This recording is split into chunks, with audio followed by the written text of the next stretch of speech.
Hola, buenas tardes. ¿Cómo andan? ¿Me escuchan bien?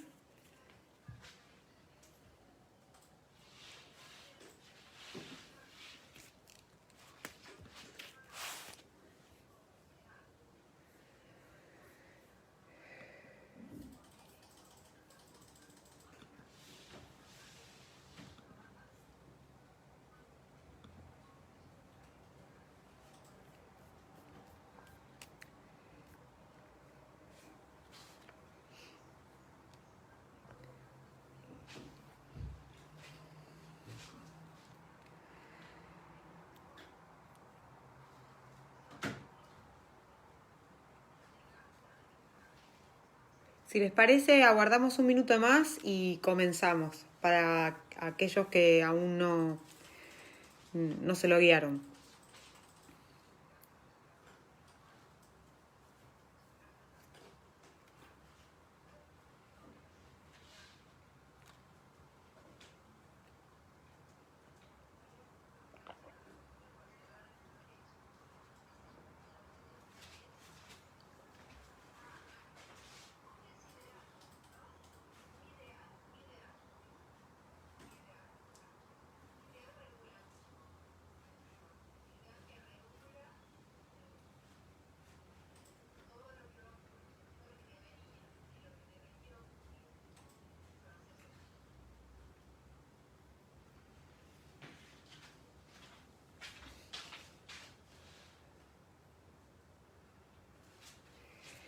Bueno, espero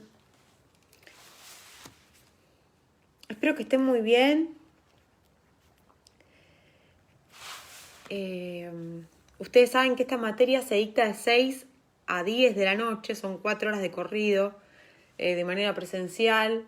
En general consideramos que es muy pesado dar 4 horas de corrido por medios digitales, ¿sí? Se hace muy pesado.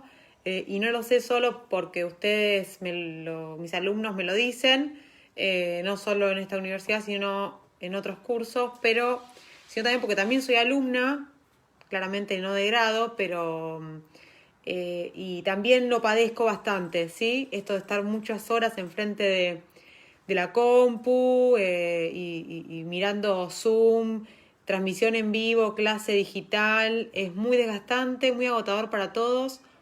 Eh, y se suma a ello que no tenemos el material impreso, ¿no? Estamos todo el día estudiando y leyendo de la pantalla, por lo tanto ya todos tenemos los ojos bastante deteriorados, ¿sí? Así que en ese sentido, por eso hacemos las clases un poco más cortas. En particular la clase de hoy, les pido mil disculpas por empezarla un poco más tarde, pero tuve algunos problemas técnicos, mi computadora no podía transmitir en vivo, el teléfono tuvo un problema de almacenamiento y la otra computadora que está en mi casa la estaba ocupando mi pareja trabajando con la computadora, así que tuve que esperar a que más o menos se me libere algo, en este caso el teléfono celular, para poder hacer la transmisión en vivo.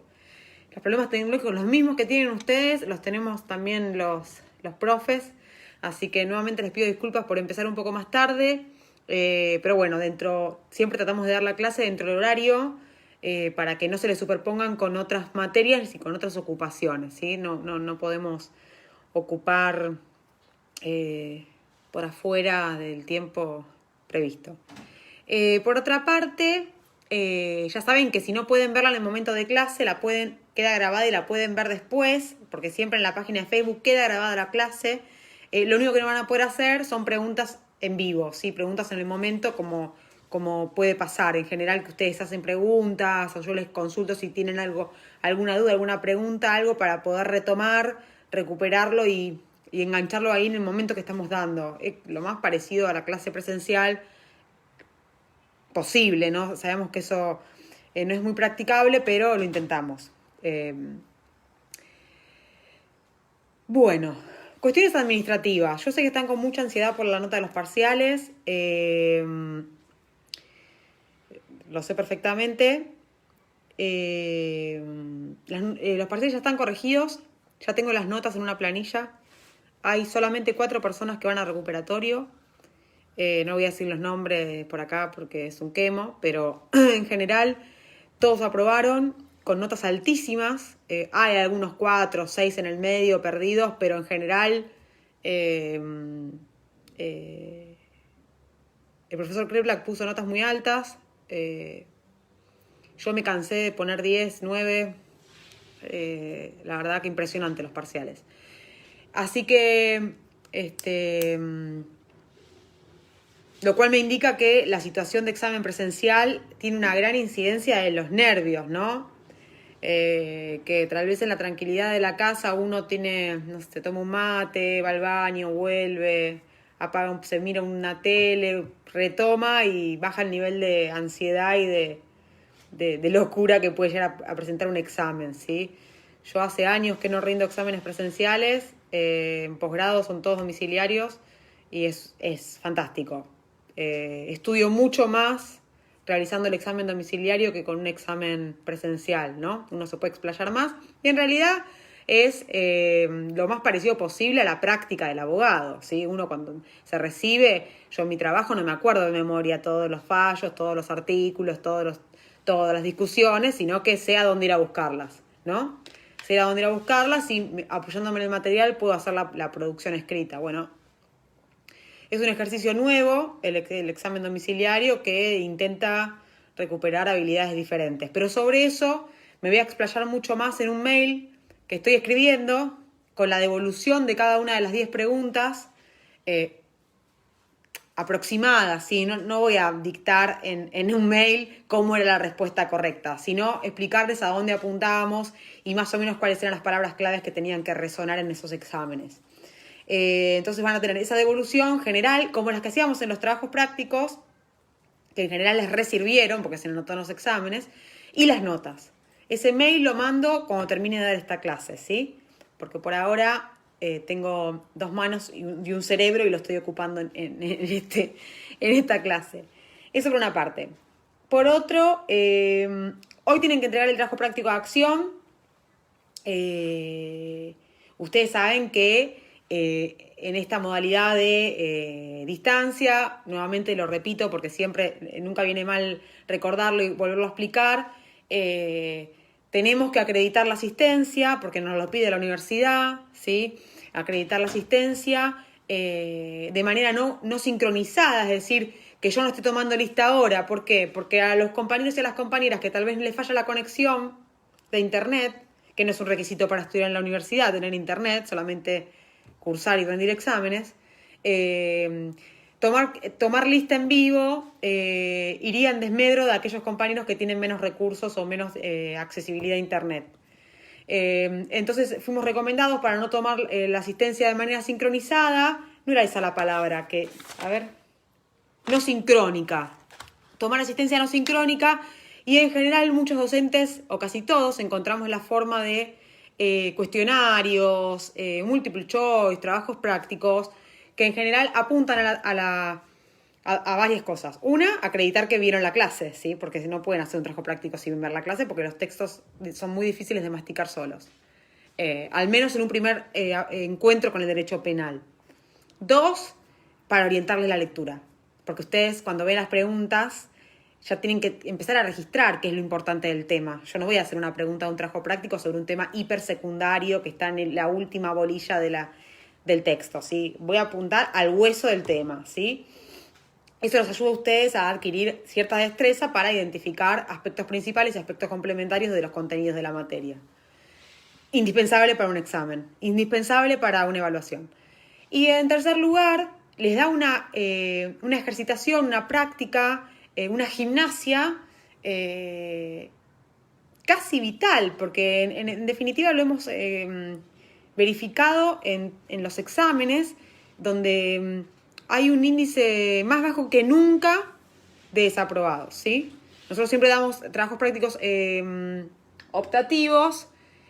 Entonces, en general, solo los que hacen los trabajos prácticos regularmente son los que tienen mejores resultados en los exámenes. Pero ahora que son obligatorios para acreditar la regularidad, es decir, dar el presente, ese número de notas altas se incrementó exponencialmente, así que estamos muy contentos. Es tal vez muy pesado, muy bodoque, por así decirlo, tener que hacer trabajos prácticos todas las semanas, pero si uno los hace, como ya les dije en otros encuentros, no tiene que volver a estudiar la materia. O sea, la estudió para hacer el trabajo y luego solamente hay que revisar ese trabajo, releerlo, pero no requiere más resumen, hacer cuadritos, hacer miles de lecturas profundas, porque ya está procesado el tema a través de la realización del trabajo práctico. Así que esas son las 3 prestaciones que nos da el TP. Les tomamos lista de una manera que no perjudicamos a los que no pueden, se quedan sin internet o capaz que los hijos están también utilizándolas porque estamos todos estudiando a distancia y en muchos hogares hay una sola computadora. De hecho, hoy me pasó eso. Eso por una parte. Por otra, el ejercicio. Y tercero, les simplificamos la lectura. Les hacemos gran parte del laburo que es el criterio de estudio, ¿sí? Con los TPs. Y algo muy a favor que tienen los TPs es que en muchas ocasiones hemos visto con colegas que toman cuestionarios o trabajos prácticos todas las semanas. En nuestro caso en particular solamente no vamos a llegar a tomar, creo que son 12 o 13 clases, no vamos a tomar 13 trabajos prácticos. No, solamente tomamos la cantidad mínima del porcentaje de asistencia que tienen que tener y haciendo esos trabajos prácticos ya está, ya tienen el presente y no hay ningún problema. Bueno, esas cosas ya las digo siempre, ya las saben, perdón si es un embole, si soy reiterativa, pero bueno. Hoy el trabajo práctico de acción, ¿sí? Si hay alguien que no lo puede entregar, no pudo, algo le pasó, nos mandan un mail y vemos qué hacemos, ¿sí? En general ya lo entregaron todos, así que no va a haber problema. Hoy también ya están subidas al Dropbox el trabajo práctico de tipicidad e imputación objetiva. Es un trabajo práctico que reúne todos los aspectos de ejercitación de los temas de la clase de hoy, ¿sí? Este trabajo práctico de imputación objetiva, que es el trabajo práctico número 5, se entrega el martes que viene por mail, como siempre. En el cronograma tienen todas las fechas de entrega. Les digo porque en el grupo de WhatsApp hubieron muchas preguntas de email. ¿Cuándo entrego el trabajo práctico de acción? Ayer pidieron prórroga porque no llegaban y ayer no vencía. Fíjense siempre que es la ruta, el mapa de ruta de la materia es el cronograma. Ahí tienen toda la información, ¿sí? Temas, qué páginas hay que leer y si hay alguna entrega, algún vencimiento ese día.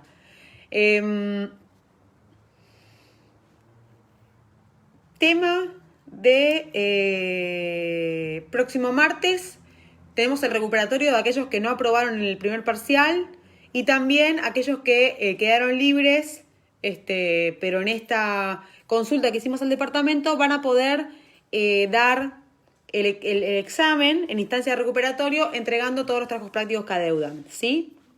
Esto ya también lo informamos por mail, no hubo preguntas, no hubo consultas, así que supongo que se entendió eso que habíamos comunicado por mail. Así que hoy vamos a ver 2 temas. Esta es una de las clases más pesadas, o la primer clase pesada de la materia.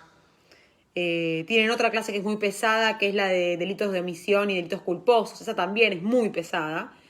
Pero podríamos decir que la de hoy y aquella que les acabo de mencionar son las más pesadas, pero esta es la primera. Por lo tanto, puede ser que les presente algún tipo de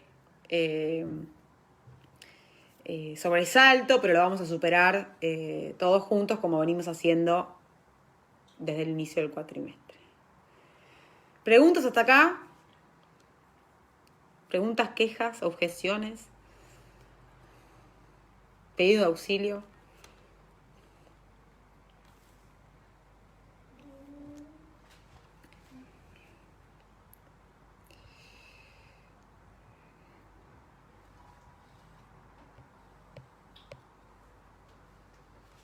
Bien, Augusto, siempre primero, respondió que no.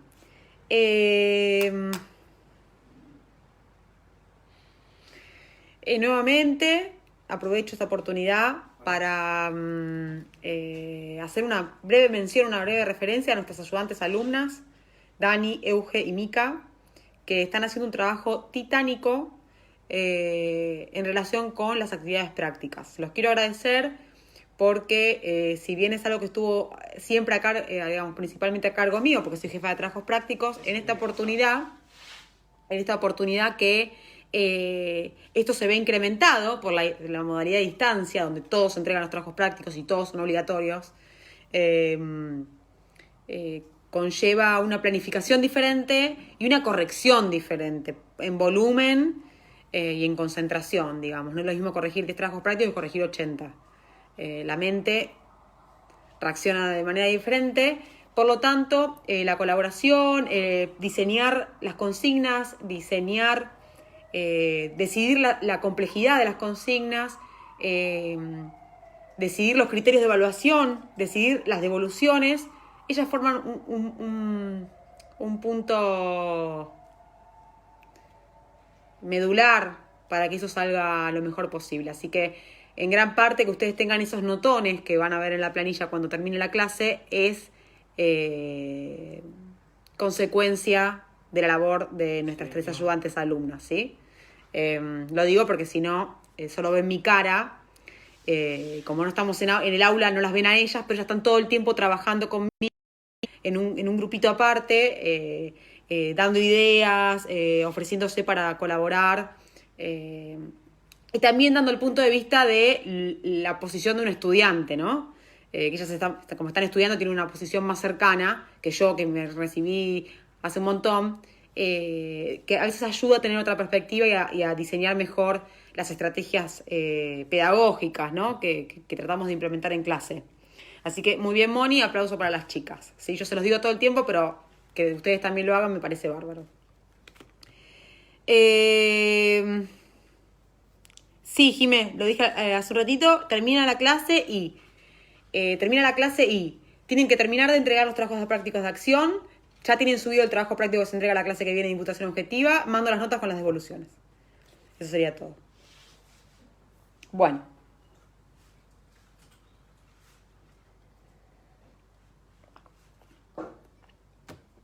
Y además, mis 3 ayudantes alumnas fueron exalumnas mías, así que para mí es un éxito docente que ellas quieran seguir aprendiendo.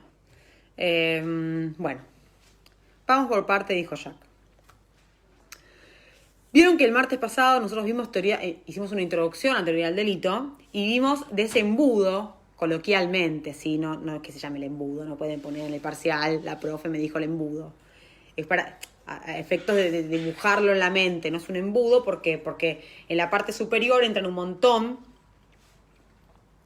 Sí, es por mail, María. Entran un montón de hechos que después vamos viendo que de todos esos se van filtrando, vamos descartando casos hasta que por la parte más chiquita del embudo sale mucha menos cantidad de hechos que podemos decir que es delito. No, Mari, solamente mail. Los parciales al campus, los TPs al mail. Porque la universidad exige acreditar la identidad de los alumnos y eso se hace a través del campus, con los exámenes. ¿Sí? Con el tema de evaluación, cada universidad tomó un método totalmente diferente. Sé que la Universidad de José C. Paz no permite promocionar materias, por ejemplo. Esto me enteré hoy en una reunión del departamento de la carrera de nuestra universidad, que la Universidad de José C. Paz no permite promocionar. Por lo tanto, todos los alumnos, por más que tengan 10 de promedio, tienen que dar un final obligatorio presencial cuando se reanuden las clases. Ustedes no, pueden promocionarlas tranquilamente. Si no la promocionan, se van a final y veremos cuándo podemos tomar ese final de manera presencial, cuando se abra la facultad de nuevo. Y en la UBA, por ejemplo, no podemos evaluar. Está prohibido por resolución del decano tomar examen parcial en UBA. Así que mis alumnos de UBA todavía no fueron evaluados. Cada universidad es un mundo. La UNDAP permite evaluar parcial y recuperatorio, pero tienen que entregarlo por el campus, ¿sí? Para que podamos darle una nota a eso. La asistencia la tomamos nosotros con los TPs y después la subo al SIU. Retomo. Vimos entonces que la teoría del delito era una acción típica, antijurídica y culpable, ¿no? Esos eran 4 estratos de análisis de la teoría del delito, que era esta fórmula para aplicar las normas penales. Una fórmula que si nosotros seguimos todos los pasos, estos 4 pasos, llegamos a una solución razonable, racional, objetiva, si se quiere, de qué eventos de la vida, del mundo, son efectivamente delitos y cuáles no, ¿sí? Porque le faltan ciertos elementos. Esto es muy teórico, es muy técnico, se llama dogmática. Entonces vimos, haciendo un repaso de la clase anterior, vimos que en la acción teníamos que corroborar la existencia de una conducta humana. Por lo tanto, si tengo un hecho natural que provenga, por ejemplo, un rayo, un tsunami, un animal, ¿sí? Alarma ahí hay que analizar más despacio. Un comportamiento humano que se exterioriza en el mundo exterior, por lo tanto, si tengo deseos o pensamientos que no se exteriorizan, otra alarma, que generan un cambio en el mundo exterior, ¿sí? Porque, digamos, antes de ese hecho el resultado no existía y luego de ese hecho se cambió el estado de las cosas en el mundo. Y dirigido a una finalidad. Los autores tienen que dirigir sus conductas de acuerdo a una finalidad, que era el punto neurálgico del finalismo como teoría superadora del causalismo, que era lo que vimos en la clase pasada. Entonces vimos que tenía que ser un comportamiento humano que se exterioriza en el mundo exterior, que genera un cambio en dicho mundo y que persigue una finalidad. Y a su vez teníamos que corroborar que no haya ninguna de las causales de exclusión de la acción, que eran 3.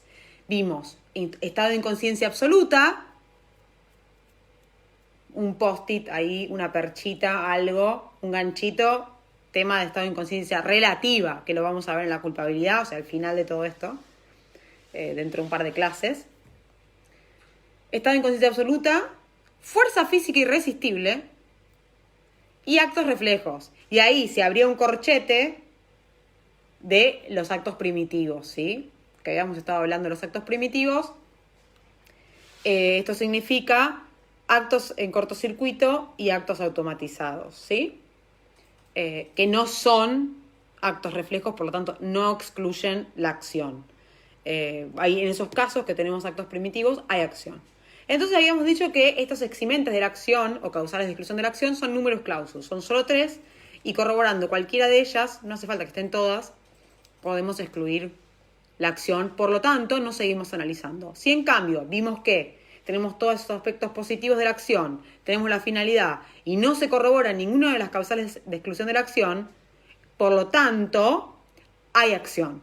Esa tiene que ser nuestra primera conclusión relevante en el análisis de la teoría del delito. Hay acción.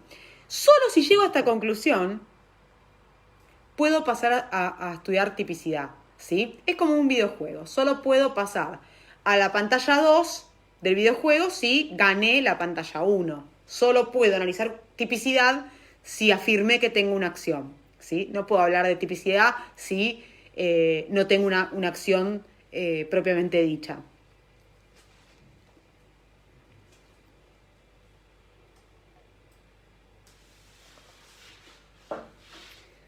Socialmente relevante no lo tenemos en cuenta dentro de la teoría finalista, ¿sí? Del delito. Por eso traten de fijarse en los textos que les dimos para esta parte, pero traten de seguir esta secuencia de análisis. ¿Me escuchan bien?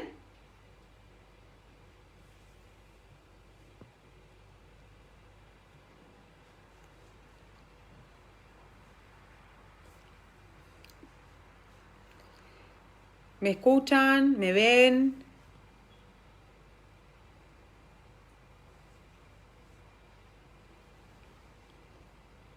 Confírmenme. Perfecto. ¿Me ven bien? Listo, sigo adelante. Entonces, si en el caso determinamos que hay acción, vamos a pasar a la tipicidad, ¿sí? La tipicidad tiene 2 aspectos, habíamos visto en la pizarra que les armé el otro día. La tipicidad objetiva y la tipicidad subjetiva, ¿sí? Nosotros hoy vamos a ver la tipicidad objetiva.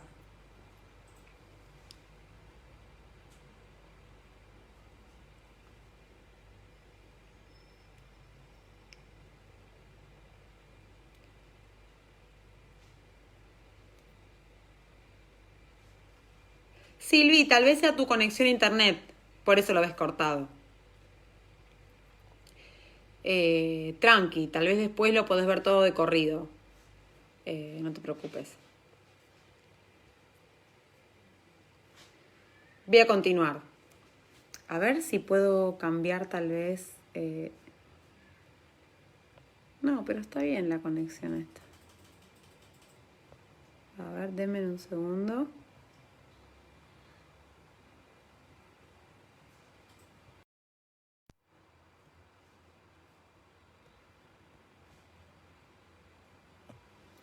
Ahora me ven bien, me ven mejor.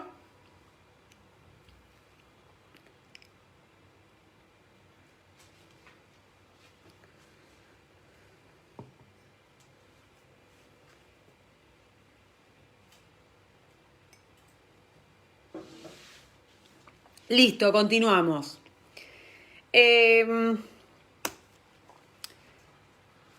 Esta clase vamos a ver tipicidad objetiva, ¿sí? La primera parte de la tipicidad. Del estrato de tipicidad vamos a ver solo la parte objetiva. Profe, ya me está hablando con palabras raras. ¿Qué es la tipicidad objetiva y qué es la tipicidad subjetiva? ¿Cuál es la diferencia? Perfecto, no hay ningún problema, no es difícil. Si ustedes se concentran en esto, lo van a siempre tener así.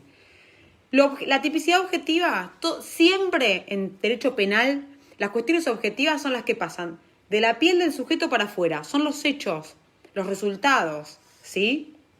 Los daños, las formas de conducta. Ahora, todos los aspectos subjetivos son lo que pasa de la piel del autor para adentro. Sus pensamientos, sus intenciones, conocer bien qué es lo que está haciendo, tener intención, tener voluntad, decidir. Todas cosas que tienen que ver con el aspecto subjetivo, con los pensamientos, el aspecto intelectual, ¿sí? Del autor. ¿Me siguen con eso? Así que ahora vamos a ver la tipicidad objetiva, es decir, las descripciones de hecho y de derecho también. ¿Cuál es la terminología que vamos a utilizar a partir de este momento para hablar de la tipicidad, ¿sí? En este curso de parte general? Vamos a hablar de tipo penal. ¿Qué es tipo penal, profe? Tipo penal, si bien ustedes algo ya estuvieron ejercitando, con los trabajos prácticos de legalidad, con el parcial, etc., el tipo penal es una descripción normativa de una conducta prohibida con su sanción correspondiente, con la sanción correlativa a esa conducta prohibida. Y hay mucha doctrina que entiende que el tipo penal es un indicio de antijuridicidad, ¿sí? Pero esto vamos a retomarlo más adelante porque es muy difícil. Entonces también vamos a hablar de tipicidad, que es este estrato de análisis. Vamos a hablar de delito, ¿sí?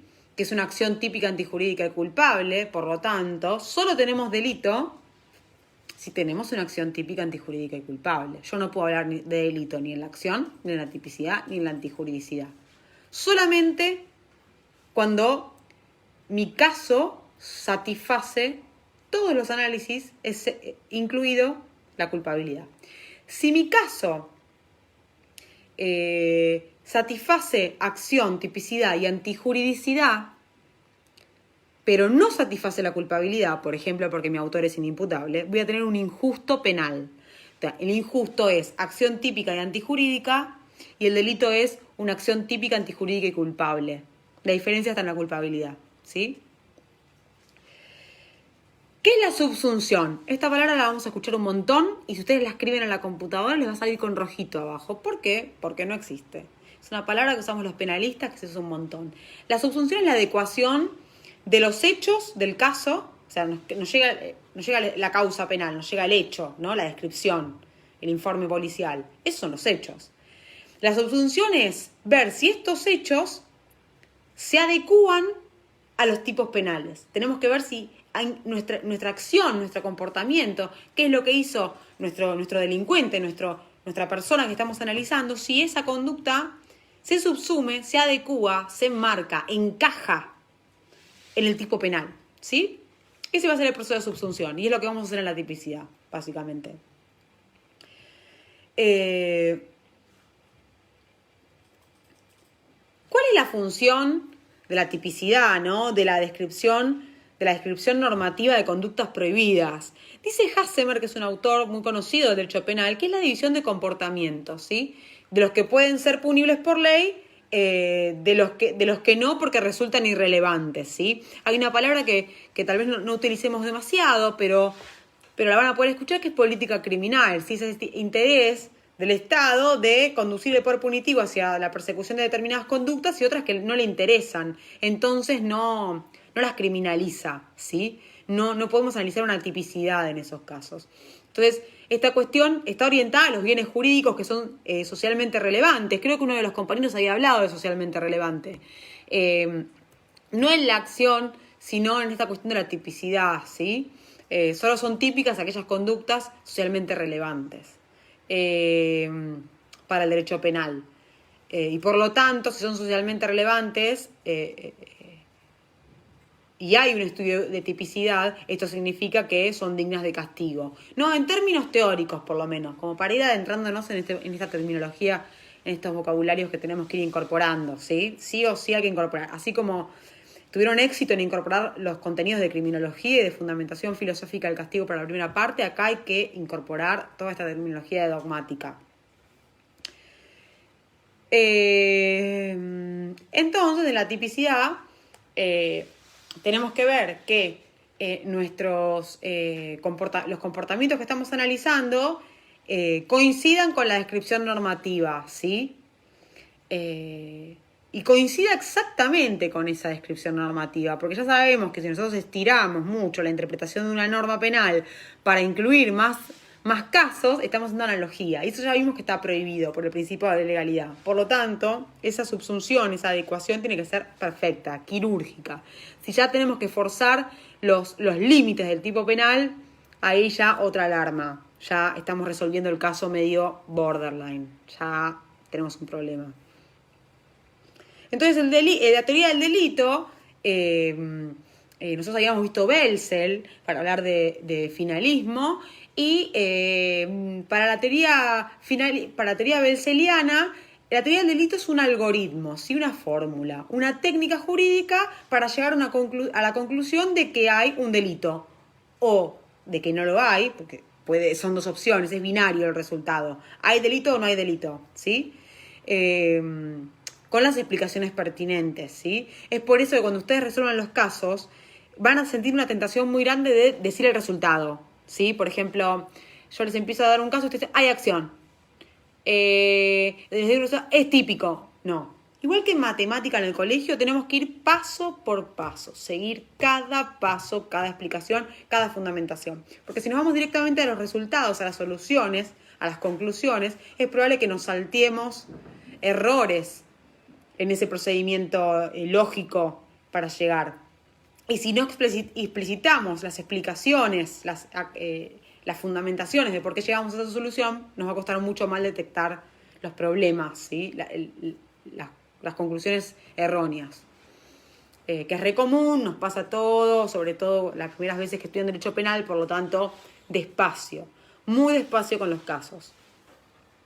Otro concepto que vamos a ver hasta el hartazgo en teoría del delito es la cuestión del bien jurídico, y principalmente en la parte de tipicidad objetiva, ¿sí? Porque como ustedes ya saben, cada tipo penal responde a la protección de un bien jurídico, ¿sí? Por ejemplo, el delito de homicidio del artículo 79, lo que subyace a eso es el bien jurídico tutelado de la vida, ¿sí? La integridad. Detrás del tipo penal de calumnias e injurias, el bien jurídico tutelado por ese tipo penal es el honor, ¿sí? Detrás de los delitos de abuso sexual, violación, difusión de pornografía infantil, el bien jurídico tutelado detrás de esas figuras es la integridad sexual. Y así, con el robo, la propiedad privada, siempre tiene un correlato con algún bien jurídico que tiene sustento en derechos individuales, ¿sí? Derechos subjetivos.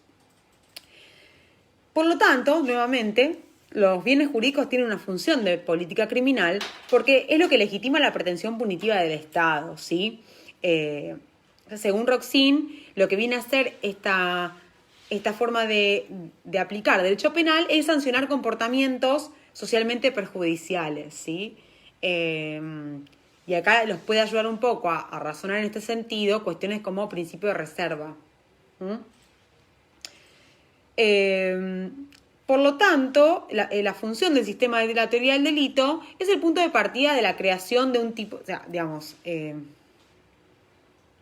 punto de partida para hablar de bien jurídico es la creación del tipo penal y también ver su ubicación dentro del código, es un buen indicio. Justamente el Código Penal tiene una finalidad de sistematización y clasificación de los bienes jurídicos, que ahora lo vamos a ver. Los bienes jurídicos pueden ser individuales, como por ejemplo los que les mencioné, vida, integridad física, etc. O pueden ser universales, por ejemplo la seguridad pública, la fe pública, la salud pública, etc. Son bienes universales que no pertenecen a una persona determinada, ¿sí? ¿Cómo sistematiza el Código Penal a estos bienes jurídicos? Si ustedes van al Código Penal, que ya se los pasé en varias oportunidades, el link de Infoleg tiene el Código Penal. Si ustedes ven el índice, tienen en la primera parte, el libro primero, tiene las disposiciones generales, ¿sí? A partir del artículo 79 tiene los delitos en particular, y cada título del código tiene correlatividad con un bien jurídico. Hay casos en los que si bien el tipo penal está inserto en un título determinado, por ejemplo, libertad, hay delitos allí dentro que, además de tutelar el bien jurídico libertad, también recepta la protección de otro bien jurídico. Es el ejemplo, por ejemplo, de el rapto. El delito de rapto es una privación ilegal de la libertad, por lo tanto, bien jurídico libertad, que también tutela la integridad sexual, porque el autor del rapto no es un secuestro común, sino que es un secuestro, una privación ilegal de la libertad con fines de menoscabar la integridad sexual de la víctima, ¿sí? Es decir, algún tipo de abuso en el marco de esa privación de la libertad.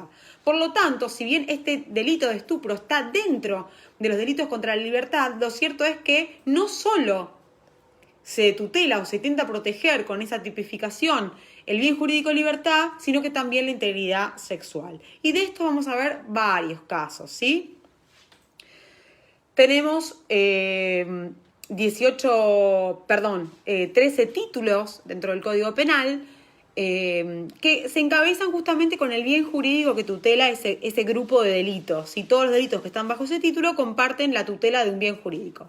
Delitos contra las personas, delitos contra el honor, delitos contra la integridad sexual, delitos contra el Estado civil, delitos contra la libertad, contra la propiedad, seguridad pública, orden público, seguridad de la nación, contra los poderes públicos y el orden constitucional, contra la administración pública, contra la fe pública y contra el orden económico y financiero, ¿sí? Esos serían los bienes jurídicos que están receptados por la política criminal del Código Penal de la Nación, ¿sí?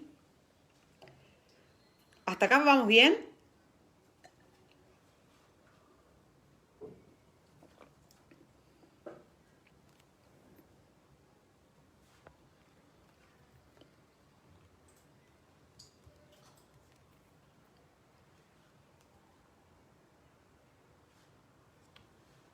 Perfecto, Ale.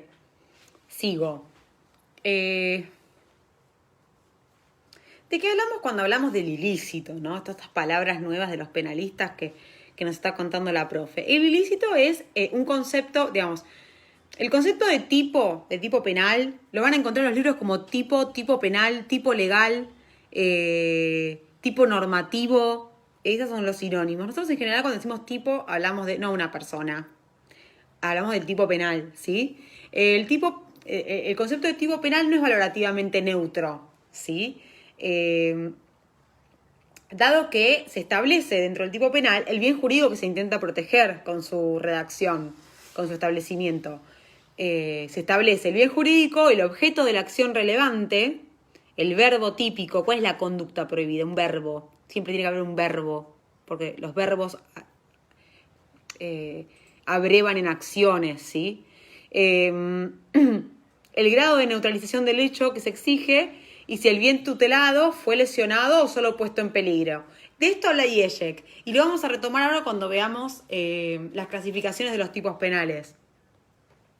Entonces, retomando distintas posiciones en relación con la subsunción, Bacigalupo lo que dice es que les voy repasando un poco las literaturas que ustedes tienen, si así abarco la mayor cantidad de alumnos posibles. Para Bacigalupo, la subsunción requiere verificar si todos los elementos de la descripción legislativa están presentes en el caso, ¿sí? Para Belzel y para Roxin también, lo que analizan la posibilidad de los tipos abiertos. Lo que dicen puntualmente respecto a los tipos abiertos es que la materia de prohibición no es exhaustiva. La infracción penal no está expresada con suficiente precisión en la norma. Y sobre esto habíamos hablado un montón en principio de legalidad, ¿sí? Cuando hablábamos de los aspectos materiales del principio de legalidad y los subprincipios ley cierta, ¿sí? Vaguedad, ambigüedad, acá hay que retomar, sí, hay que refrescar.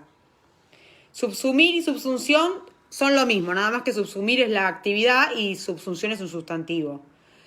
En relación con los tipos cerrados, el comportamiento está descrito en forma total y exhaustiva por medio de elementos objetivos, ¿sí? Y acá pueden retomar lo que dijo la Corte Interamericana en el caso Kimmel contra Argentina. Todos los conocimientos que ustedes adquirieron les van a servir para esta parte sin lugar a dudas.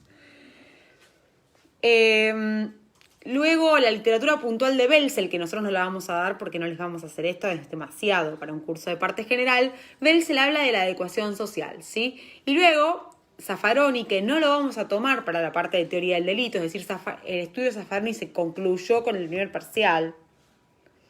Zaffaroni habla de la tipicidad conglobante como fórmula de subsunción. Ahora bien, ¿qué clase de tipos penales puedo encontrar, profe, del artículo 79 en adelante del Código Penal y las leyes especiales, ¿sí? Régimen penal cambiario, ley de estupefacientes, otras leyes que también tienen tipos penales, que están dispersas. Dificulta bastante el estudio del derecho penal, no es como el Código Civil, que bueno, ustedes igual tienen leyes civiles aparte, pero convengamos que el Código Penal tiene muchísimos menos artículos que el Código Civil y Comercial, ¿sí? El Código Civil tiene 300 y pico de artículos, no llega a 310 me parece, tiene muy pocos artículos. En cambio el Código Civil y Comercial tiene miles. Según, hay 9 formas de clasificar los tipos penales. ¿Para qué, profe, me sirven los tipos penales? Cuando ustedes ya analizaron la acción y se ponen a analizar la tipicidad, lo primero que tienen que hacer es elegir qué artículo van a analizar, sobre qué artículo del Código Penal, sobre qué tipo penal van a realizar este ejercicio de subsunción. O sea, ustedes ya tienen una acción corroborada, lo que tienen que hacer es elegir una norma y ver si esa acción encaja o no. O sea, lo primero que tenemos que hacer en la tipicidad es elegir un tipo penal.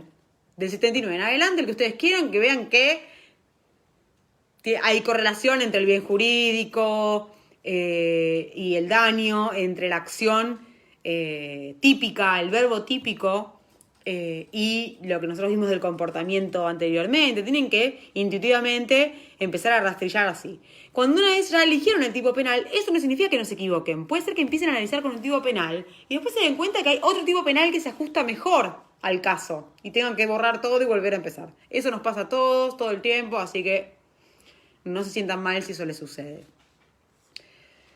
¿Para qué clasificamos los tipos penales? Porque me evita muchos problemas. Por ejemplo, hay tipos penales que no admiten tentativa. Hay tipos penales que tengo que analizar cuestiones de agotamiento, también desistimiento, que eso lo vamos a ver más adelante, que de acuerdo a la clasificación pueden o no variar la cuestión esta de la consumación y el agotamiento, que se da, por ejemplo, con los delitos permanentes o delitos continuados. Ver si hay más de un bien jurídico contemplado en el tipo penal, porque lo tengo que analizar en el resultado. Por ejemplo, los delitos culposos no admiten participación, es decir, aquel que actúa con culpa y no con dolo no puede tener partícipes. Y de este tipo, ustedes pueden ya marcarse la cancha para evitarse errores dogmáticos al momento de aplicar la fórmula. Hay 9 categorías para ver los tipos penales y también que les orienta qué tipo de estructura tienen que analizar. No es la misma estructura de un tipo comisivo que un tipo omisivo. Porque yo en la comisión tengo una acción y en una omisión tengo una conducta diferente de la que me ordena la norma. Creo que eso ya se los mencioné, pero si ustedes van al artículo 108 del Código Penal, lo repito por las dudas, ustedes ahí tienen legislado el tipo de abandono de persona. Si ustedes ven la redacción del artículo 79 y la del 108, tienen que notar una diferencia. Porque en el 79 lo que hace el legislador es prohibir la acción de matar. Me prohíbe que yo mate. Por lo tanto, los tipos comisivos contienen una norma prohibitiva. Me prohíben lesionar, robar, violar, matar, estafar.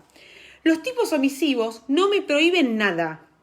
Me dan una orden, ¿sí? Por eso se llaman normas imperativas. Me ordenan, me mandan a realizar una conducta esperada. En el caso del abandono de persona, el verbo que se desprende del artículo 108 es auxiliarás. Me da la orden de que yo preste auxilio a una persona desamparada que necesita ayuda. ¿Sí?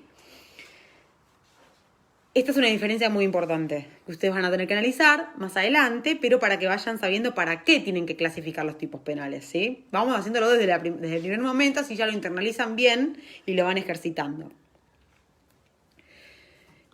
Primera clasificación de los tipos penales. Según la conducta, ¿sí? Hay 3 tipos. Comisivos, por ejemplo, el robo, artículo 164 del Código Penal. Tipos omisivos, abandono de personas, 108, se los acabo de comentar un poquito. Y también puede haber, según la conducta, tipos mixtos, ¿sí? No los vamos a ver en esta materia, quédense tranquilos. Un ejemplo es el artículo 302, inciso primero del Código Penal, que es el delito de pago sin cheques, pago con cheques sin fondo.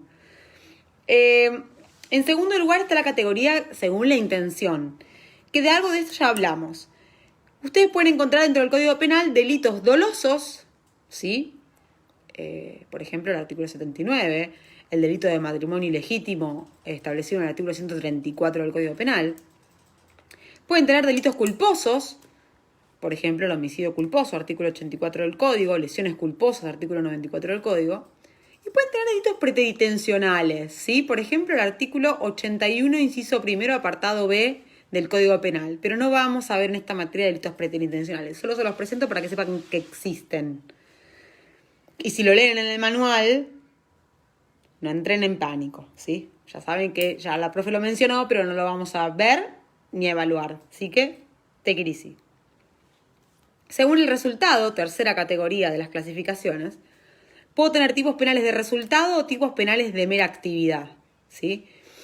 Aquellos de resultado son los que me exigen, más allá de la acción, una consecuencia que dañe un bien jurídico. Una consecuencia adicional, fácticamente separada, en otro hecho, que es la que me acredita la lesión del bien jurídico. Por ejemplo, las lesiones, artículo 89 del Código Penal, lesiones leves.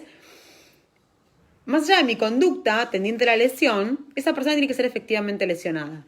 En cambio, hay otros delitos de mera actividad que no requieren la concreción de una consecuencia o de un resultado separado para la violación del bien jurídico. Por ejemplo, la violación de domicilio. Artículo 150 del Código Penal. En el momento en el que yo irrumpo la vivienda de mi vecino por la fuerza, entro, violo el domicilio, no se requiere ningún tipo de evento separado que yo pueda diferenciar para ver que se violó el bien jurídico protegido por el artículo 150.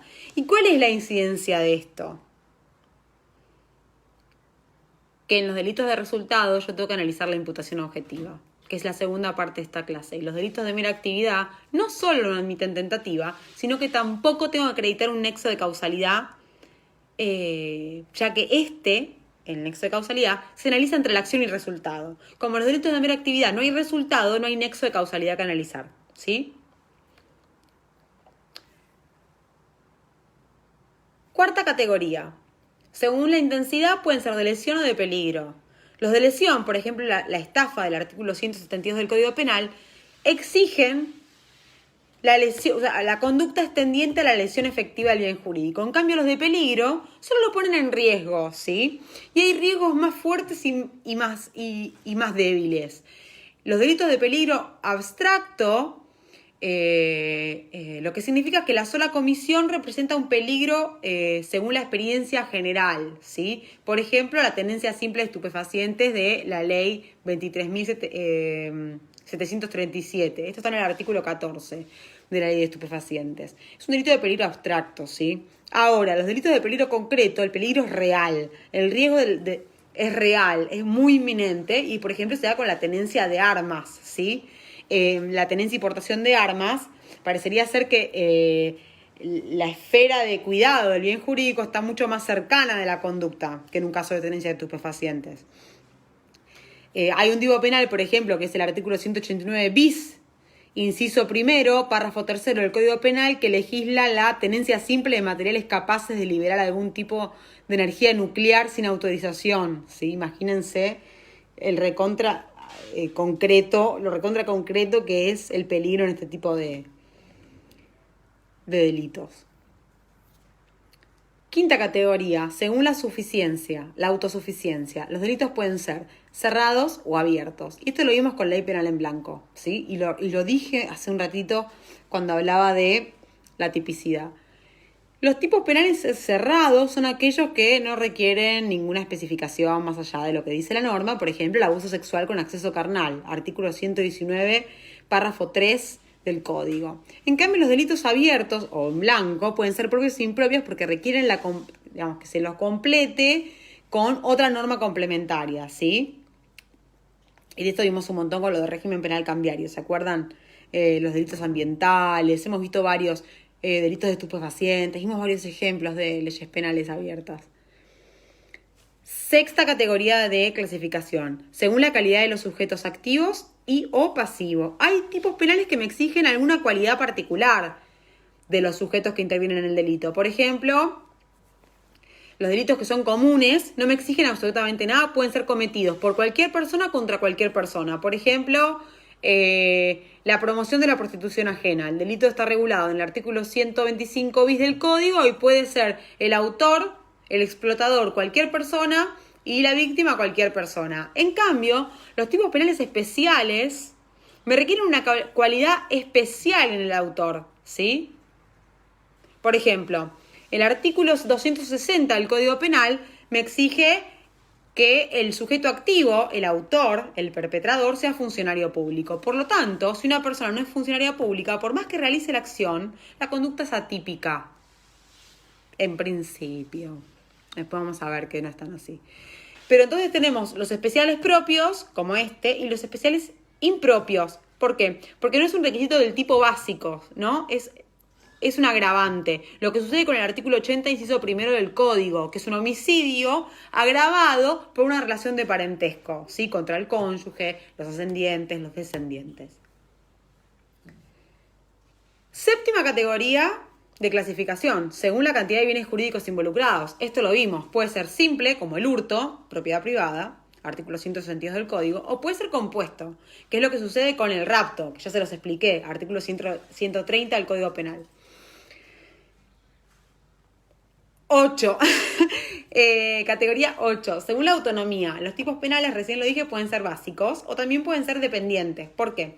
El básico es aquel que la descripción de sus elementos no está supeditada a ningún otro artículo del Código Penal. Por ejemplo, el artículo de abuso de armas el delito de abuso de armas del artículo 104 del Código Penal. En cambio, los delitos dependientes son aquellos que sí o sí tenemos que recurrir a la figura básica para poder extraer los elementos objetivos básicos indispensables dentro de la tipicidad. Por ejemplo, el robo con armas. Para poder analizar un robo con armas, tengo que sí o sí corroborar los elementos del tipo básico, que es el robo simple. Otro ejemplo, por ejemplo, de figuras agravadas es el descarrilamiento de trenes agravados por muerte. Es el artículo 191, inciso tercero del Código. Es decir, si yo tengo muerte, además de analizar eso, tengo que ir a ver la figura, o sea, los elementos propios del descarrilamiento de trenes básicos sin muerte. Y también pueden ser dependientes, además de de agravantes por atenuantes, ¿sí? Por ejemplo, el homicidio en emoción violenta. Este delito lo encuentran en el artículo 81, inciso primero, apartado A del Código.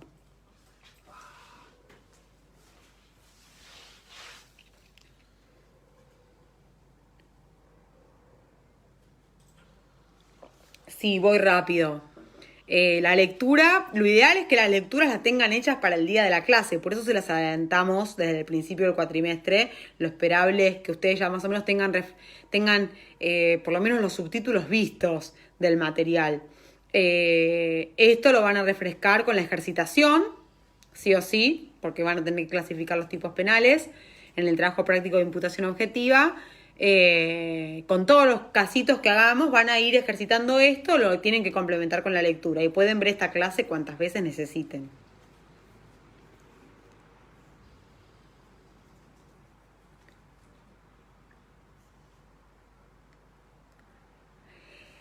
Y en último lugar, la novena clasificación de tipos penales es según la ejecución. ¿Qué significa esto, profe? Hay tipos penales de ejecución instantánea, por ejemplo, el delito de daño, artículo 183 del Código, ¿sí? Que es la destrucción, el daño de una cosa que pertenece a otra persona, por ejemplo, romperle el vidrio del auto, ¿sí? Ahí el resultado, la lesión al bien jurídico, es instantánea. En cambio, hay delitos que la ejecución es permanente o también continuada. Se los llaman delitos permanentes o continuados. También hay algunos autores que le dicen tracto sucesivo. Es el ejemplo de la privación ilegal de la libertad, ¿sí? Artículo 141 del Código, que la ejecución, la violación al bien jurídico se va cometiendo todo momento mientras la persona esté retenida, ¿sí? No es como que le robo algo y ya está, el bien jurídico está dañado. El bien jurídico se sigue lesionando durante todo el momento que esa privación de la libertad persista.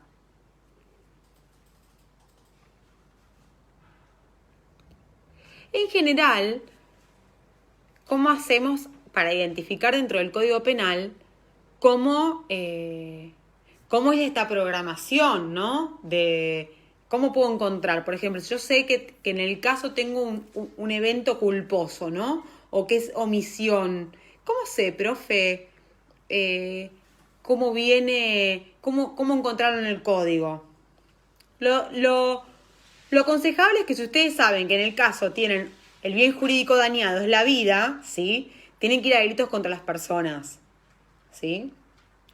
Y tendrían que leer todo el título, todas las posibilidades típicas para no equivocarse y hacer la subsunción con un tipo penal errado.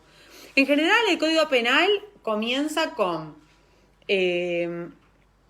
primero pone la figura de el tipo básico doloso, como sucede con el artículo 79, el homicidio comisivo y doloso. Luego tiene las modalidades agravadas, que es el artículo 80, por ejemplo. Alevosía, ensañamiento, etcétera, están ahí, al artículo 80. Después tiene las modalidades atenuadas, como hemos visto con la moción violenta recién. Luego, no en todos los casos, se da con los delitos que tienen mayor cobertura legislativa. En este caso, el homicidio es el tipo penal que muestra todas las posibilidades típicas. ¿Por qué? Porque después de las modalidades atenuadas tiene el homicidio culposo, que es el artículo 84 del Código, el homicidio preterintencional y por último ustedes pueden encontrar los tipos omisivos, ¿sí? Este va a ser el orden en el que por lo general lo van a encontrar. Por lo tanto, si ustedes creen que está enfrente de un delito cometido X, robo, pero ustedes creen que es culposo, ¿no? Porque no hay ni intención del autor. Y ustedes tienen que empezar a leer. Y leen el tipo básico, el robo agravado, y no encuentran la modalidad culposa, es que el legislador no previó, no quiso criminalizar los robos culposos, ¿sí? Si es que puede haber un robo culposo.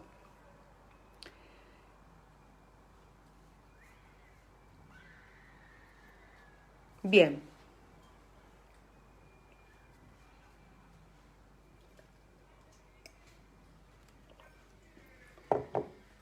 ¿Me escuchan bien?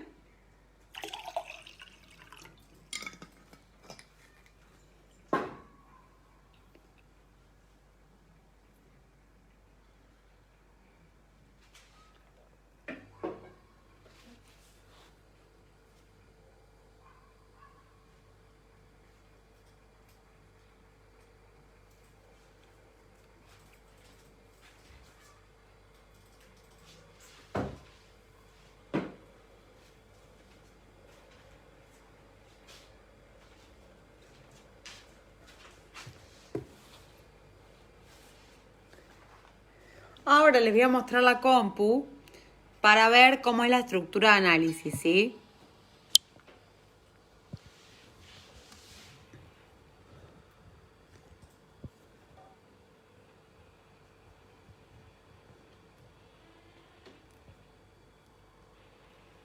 Bien.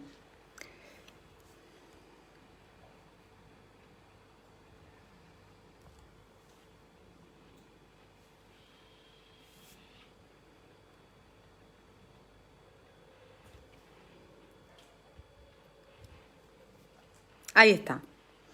Entonces, ¿cómo es la estructura de la tipicidad objetiva, ¿no? De los tipos más comunes de todos, que son los comisivos y dolosos, como el homicidio del artículo 79. Tipicidad objetiva. Vamos a analizar tipos comisivos de resultado, en función de la clasificación anterior que acabamos de ver. Vamos a tener dos lugares de análisis, la premisa mayor y la premisa menor. En la premisa mayor, lo que vamos a hacer es descomponer todos los elementos del tipo penal, ¿sí? En elementos permanentes y elementos ocasionales, si es que lo tiene el tipo penal. Y luego, en la premisa menor, vamos a retomar esta descomposición que hicimos de la norma y vamos a ver si los elementos fácticos del caso encuadran con esa descripción normativa. Vamos de a poco. Vamos a tomar el ejemplo del artículo 79 del Código Penal, ¿sí? Que dice, por ejemplo, el que matare a otro tendrá la pena de 8 a 25 años, ¿sí? Es un tipo muy facilongo para estudiar. Los elementos permanentes de los tipos comisivos de resultados son estos 5 que ven acá. Siempre que analicen los tienen que evaluar. Sujeto activo, la persona que realiza la acción, ¿no? La que venimos analizando. El sujeto pasivo, la víctima, y la acción, ¿sí? Tenemos que tomar entonces estos elementos de la norma y incluirlos. Estos son los elementos permanentes de todos los delitos del Código Penal. En el caso de los comisivos de resultado, se agrega el resultado. Solo si tengo resultados que voy a analizar la relación de causalidad, es decir, el nexo entre C y D.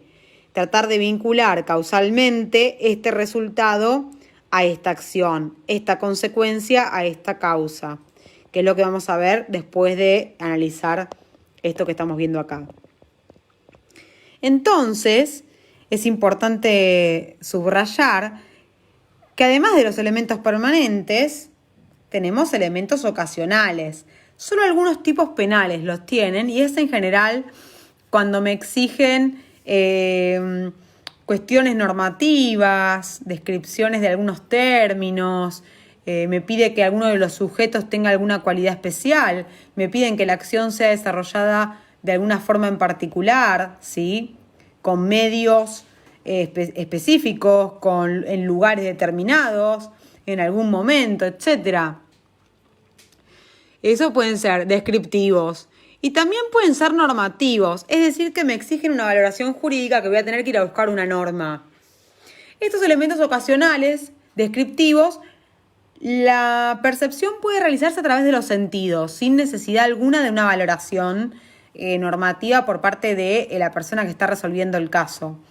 Pueden ser de medio, por ejemplo, el artículo 119, inciso tercero, que habla del delito de violación, explica que el hecho tiene que ser cometido con fuerza o intimidación. Yo no necesito ir a una ley para que me digan lo que es fuerza o intimidación, lo puedo relevar fácilmente.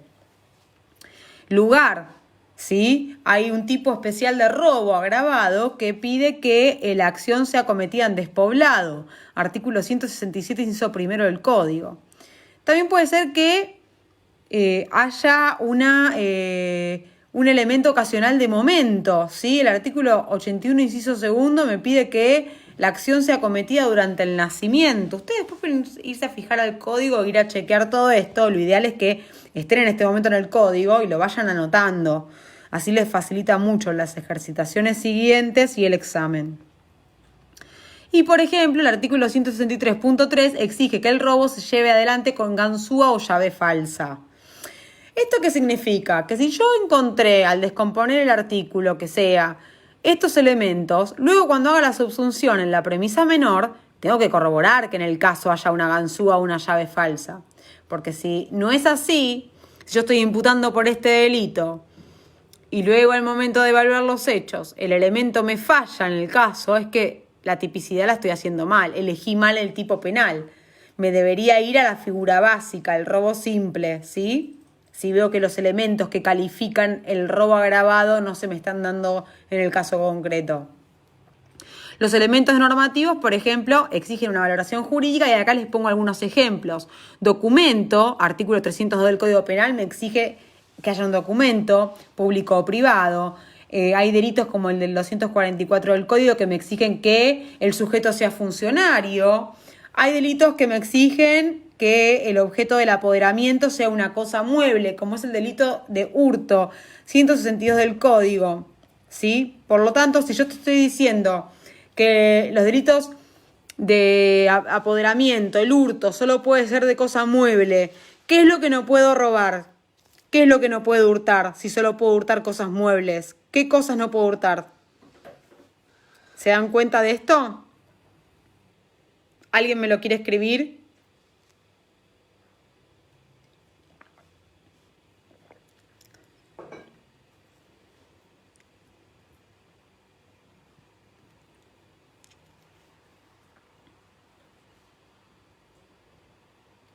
Exacto, Luis. No puedo robar cosas inmuebles. No puedo robar una casa. ¿Sí? No puedo hurtar una casa. No me puedo robar el inmueble. Puedo robar cosas muebles. ¿Qué son las cosas muebles? Un automóvil, un perro, dinero, etcétera. Si yo me robo un inmueble, es decir, me robo entre comillas, ¿no? Si yo me apodero de un inmueble ajeno, será el delito de usurpación, ¿no? Que está en otra parte del Código Penal. Continúo. En la premisa menor, entonces, lo que yo debo hacer es subsumir los datos del caso concreto que estoy analizando para ver si se adecuan o no a los elementos que analizamos ya en la premisa mayor. Y, por ejemplo, yo acá en sujeto activo tengo que poner el delincuente, por ejemplo, Susana. En sujeto pasivo, el nombre de la víctima, Mario. ¿Cuál es la acción? Y le dispara con su arma. Esto tiene que ser igual que en el primer estrato de análisis de acción. Tengo que poner lo mismo. Le dispara con un arma directamente a la cabeza, la bala impacta asertivamente. Resultado, muerte de Mario. ¿Sí? Y acá tengo que analizar la relación de causalidad. ¿Sí? La relación de causalidad entre C y D, entre la causa y la consecuencia, ¿sí?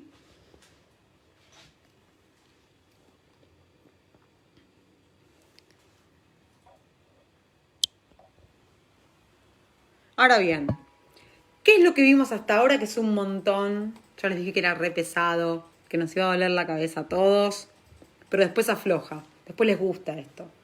Tenemos la acción. Vamos a volver para atrás, volvamos para atrás. Tengo una acción, ¿sí? Tengo que ver que sea una conducta humana, que se exteriorice y que genere un cambio en el mundo exterior de acuerdo a la finalidad del sujeto, ¿no? Sujeto, autor, agente, son palabras que vamos a utilizar para denominar a la persona que comete el delito.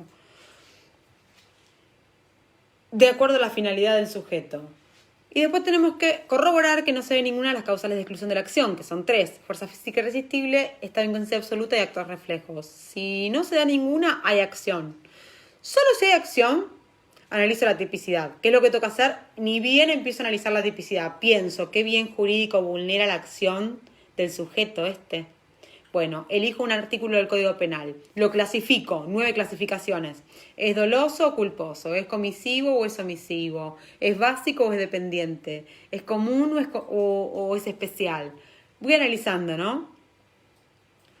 ¿Por qué? Por ejemplo, si yo llego a la conclusión de que es una clasificación, lo clasifico y digo que es de mera actividad. No tengo que analizar la imputación objetiva. Si digo que el sujeto que es especial en razón de las características del sujeto activo, tengo que analizar el elemento ocasional que corresponda para ver si esa cualidad se corrobora en el caso concreto, ¿sí? Y también en la tipicidad objetiva. Entonces, lo clasifico. Una vez que lo clasifiqué, empiezo con la premisa mayor. Agarro el artículo y lo desarmo. Digo, ¿quiénes son los sujetos que lo tienen que cometer? ¿Contra quiénes? ¿Sí? ¿Cuál es la acción? ¿Y cuál es el resultado típico? Por ejemplo, del homicidio, el resultado es la muerte del sujeto pasivo. ¿Sí? La acción es matar. Tienen que fijarse palabra por palabra del artículo. Y chequear que no haya elementos ocasionales también en el tipo. Vimos algunos, ¿sí? Descriptivos y normativos. Lo analizan, lo describen bien, lo desarman. Yo en el trabajo práctico de imputación objetiva les puse en las consignas un link de internet en el que tienen un código penal comentado. ¿Qué significa esto? Que ustedes van, cuando les dan, por ejemplo, el tipo penal de robo, tienen un caso de robo, tienen un caso de homicidio, tienen un caso de estafa, lo que sea. Van a ese código comentado que yo les subí al TP, que está en internet, y pueden estudiar bien estas cuestiones del tipo penal para ver si lo están subsumiendo bien o no. Entonces, ustedes hacen la premisa mayor, descomponen todos los elementos y ocasionales del tipo penal y luego van a hacer efectivamente el trabajo de subsunción, ¿sí? Que es decir, cómo veo si los hechos encajan en esa descomposición normativa que yo acabo de hacer. Si estos elementos objetivos en principio encajaron, voy a analizar el nexo de causalidad, ¿sí? O sea, primero hago la premisa mayor, luego la premisa menor. Si todo está bien, analizo el nexo de causalidad entre la acción y el resultado. ¿Y ahí qué tengo que hacer, profe? ¿Cuál es el sentido dogmático de estudiar estas cuestiones del tipo objetivo doloso? En primer lugar, en cuanto a la parte objetiva, yo puedo decir que yo necesito que un hecho, el hecho que vengo analizando desde la acción, encaje en la descripción literal del tipo penal imputable a una conducta peligrosa. Yo tengo que tener una conducta peligrosa, eso tengo que detectarlo. ¿Por qué una conducta peligrosa? Porque esta conducta tiene que crear un riesgo jurídicamente desaprobado, ¿sí?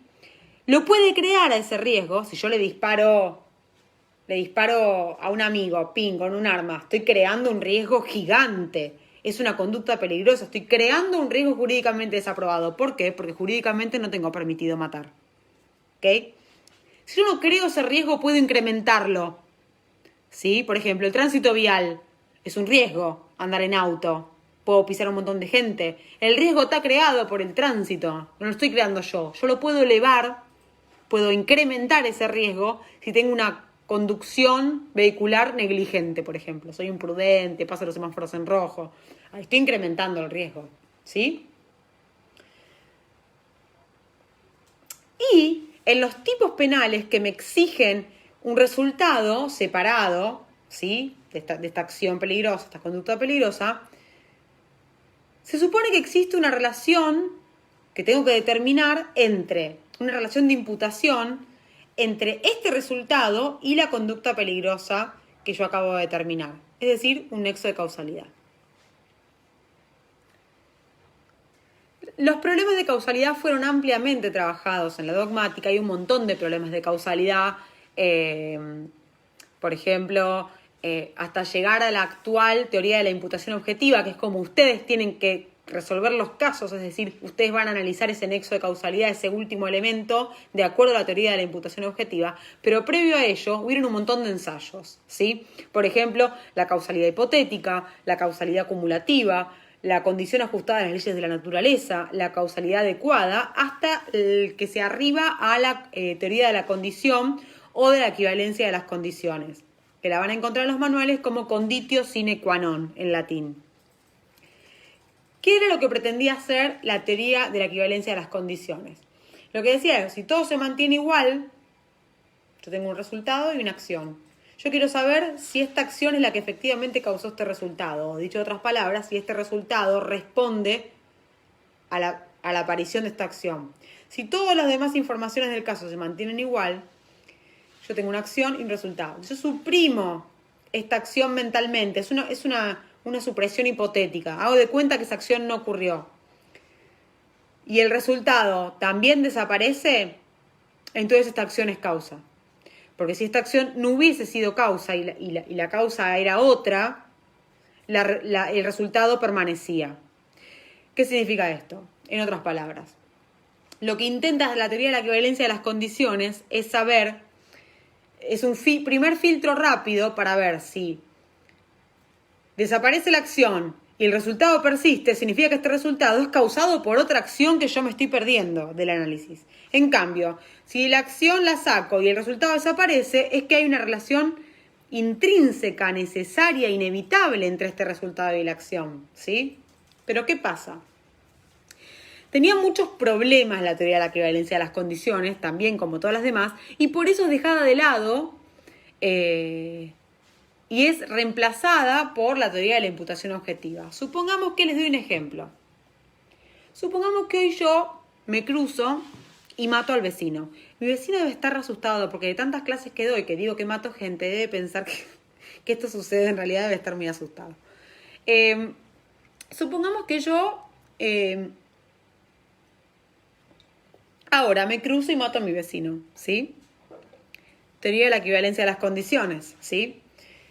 ¿Cuál es la acción? Salir de mi casa con un cuchillo, cruzarme la casa de mi vecino y clavárselo, ¿sí?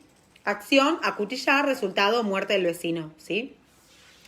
Si yo suprimo hipotéticamente la acción, hago de cuenta que nunca sucedió, el resultado, muerte del vecino, desaparece. Si yo no actúo de esta forma, mi vecino vive, ¿sí? Ahora, no puedo ponerle límite a la causalidad, ¿sí? ¿Por qué? Porque yo vivo acá y pude realizar la acción de matar a mi vecino porque me mudé a esta casa. Entonces las personas que me permitieron mudarme a este edificio son también responsables. Su acción es causalmente relevante para el resultado. Porque si yo suprimo esa acción de permitirme vivir acá, el resultado desaparece. Otro ejemplo. Por ejemplo, si mis padres no me hubiesen concebido, yo no hubiese nacido. Entonces, si yo no nazco, si no hay concepción, mi vecino vive, ¿sí? O sea que mis padres también serían responsables de la muerte de mi vecino.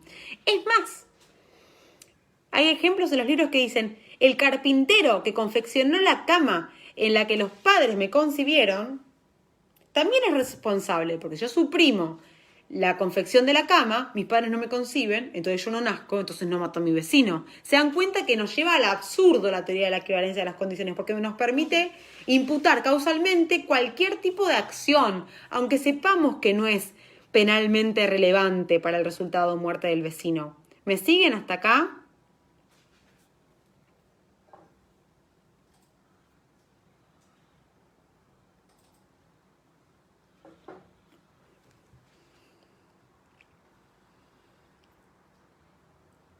Bien, Jime, viene bien. Para superar estos problemas de que todo es imputable, porque siempre cualquier conducta puede ser imputable, por ejemplo, yo decido envenenar a mi marido, ¿sí? Y voy y compro veneno para ratas en la ferretería, ¿sí?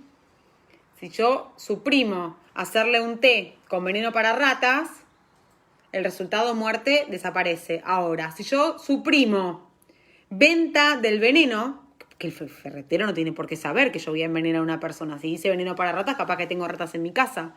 Suprimo la venta, el resultado también desaparece. Si yo suprimo la distribución de la fábrica de veneno a esa ferretería en particular, también. Entonces, la distribución, el chico que llevó el pedido a la ferretería también es responsable. El administrativo que realizó la venta a la ferretería también es responsable. Los albañiles que construyeron la fábrica de veneno para ratas también son responsables, porque si no la construían, el veneno no existía, a mí no me lo vendían y yo no envenenaba a mi marido. Se dan cuenta que es imposible determinar la causalidad. Todo es causa. Acá aparece los funcionalistas, acá aparece Jacobs. Jacobs y estos chicos del funcionalismo hacen una teoría de los roles, ¿sí? ¿Cuáles son los roles en una sociedad? Sociedades organizadas. Pensemos que Jacobs era alemán y estas sociedades son culturalmente, tienen una idiosincrasia extremadamente organicista y de los roles, de la división del trabajo. Por lo tanto, si ustedes leen el texto de imputación objetiva de Jacobs que está en el Dropbox, ahí van a encontrar que él hace toda una fundamentación de la teoría de los roles y así es como emergen aspectos relevantes de la imputación objetiva. Exacto, Alejandro. Mi marido también es responsable por haberse casado conmigo. Si no se casaba, yo no lo envenenaba. Excelente. ¿Se dan cuenta que lleva a absurdos como este? La teoría de la equivalencia de las condiciones. Tuvimos que hacer una teoría superadora. Una teoría superadora. Entonces, ¿qué es lo que hace la imputación objetiva? Me habla de, en primer lugar, mi acción, la acción de la premisa menor, tiene que ser una conducta peligrosa capaz de crear o incrementar un riesgo jurídicamente desaprobado. ¿Sí? Ponerle veneno para ratas en el té es un riesgo, una creación de riesgo jurídicamente desaprobada. Cruzarme a la casa de mi vecino y acuchillarlo es la creación de un riesgo jurídicamente muy desaprobado. Tengo que ver si esta creación de riesgo se concreta en el resultado, ¿sí? ¿Cómo puedo vincular esta generación de peligro para el bien jurídico? ¿Cómo se cristaliza, se materializa en este resultado? Y yo tengo que ver si concurre algún eximente de la imputación objetiva. Y para Jacobs hay 4 eximentes de la imputación objetiva. Estos eximentes son el riesgo permitido, la prohibición de regreso, la competencia de la víctima, o también llamado autopuesta en peligro, y cuarto, principio de confianza. Vamos a ver estos 4 eximentes de la imputación objetiva, sin perjuicio de que sí o sí tienen que leer el texto de Jacobs para poder entenderlo mucho mejor. Veamos cómo veamos casitos, veamos ejemplos para poder analizar. Supongamos que yo soy cirujana, ¿no? Y lo voy a hacer, ya que estoy en mi casa, puedo utilizar todos los implementos que necesite.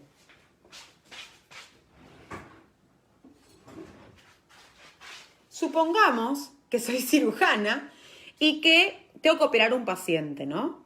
Entonces ustedes vieron que en un quirófano hay muchos roles. Si no opera una sola persona en un quirófano, hay muchas personas, que desconozco cuántas, pero hay muchas personas. Está el enfermero, el médico, el instrumentador quirúrgico, el anestesista, etc. Supongamos que yo estoy por operar a la persona que ya está anestesiada y le digo al instrumentador quirúrgico, Pepito, tráeme el bisturí. Se supone que en una división del trabajo, de acuerdo a estos roles socialmente asignados que dice Jacobs, yo no tengo que controlar que mi colega haga bien su trabajo. Yo parto de que de acuerdo a esta división del trabajo y de acuerdo a estos roles, el instrumentador quirúrgico va a realizar la esterilización de los bisturí y me lo va a traer en óptimas condiciones. Por lo tanto, si yo opero a mi paciente con un bisturí infectado y el paciente sufre una infección, sufre una lesión, muere, lo que sea, tengo que analizar mi acción, ¿sí? Cortar a mi paciente, ¿sí? Según la teoría de la equivalencia de las condiciones, si yo no lo hubiese cortado, mi paciente no empeoraba. Por lo tanto, mi acción de operarlo es causa del resultado, según la teoría de la equivalencia de las condiciones. ¿Parece razonable? No parece razonable. Entonces yo tengo que ver el análisis de la teoría de la equivalencia de la teoría de la imputación objetiva. Entonces yo tengo que analizar si mi acción de cortar a mi paciente crea un riesgo jurídicamente desaprobado. Y en principio, cortar a un paciente con un bisturí infectado crea un riesgo jurídicamente desaprobado. Ahora, ¿ese riesgo se ve concretado en el resultado de infección de mi paciente o en realidad está interrumpido por la intervención de un tercero? Y parecería ser que hay una interrupción de la relación de causalidad porque la intervención de mi colega está vinculada con el principio de confianza. Yo confío en que cada uno realiza la parte que le corresponde, de acuerdo a la división del trabajo y a la división de roles de una sociedad organizada, que lo hace de manera diligente. Entonces yo no puedo responder por esa persona, no puedo responder por la infracción a su rol. Eso va a tener que responder él. ¿Por qué? Porque los sujetos no tienen dominio sobre las conductas de los demás y mucho menos un deber de supervisación de los roles de los demás, ¿sí? Porque si yo opero mal, saco el órgano equivocado, el instrumentador quirúrgico no responde por mí. Él supone que me da los instrumentos para que yo haga bien mi labor, de acuerdo a la lex artis, ¿sí? A las reglas de la medicina. Si yo incumplo, el instrumentador no responde, ¿sí? Y si incumple el instrumentador, yo no respondo, porque no tengo un deber de supervisión. Eso es principio de confianza. Voy a guardar el cuchillo.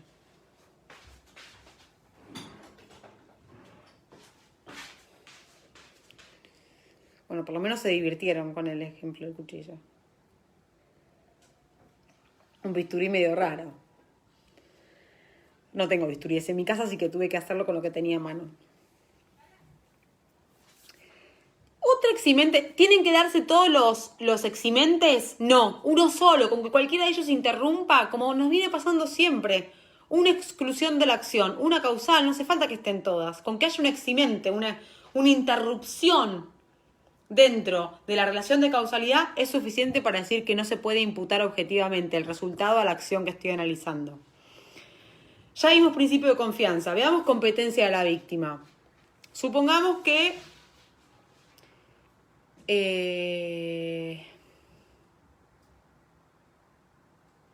yo voy manejando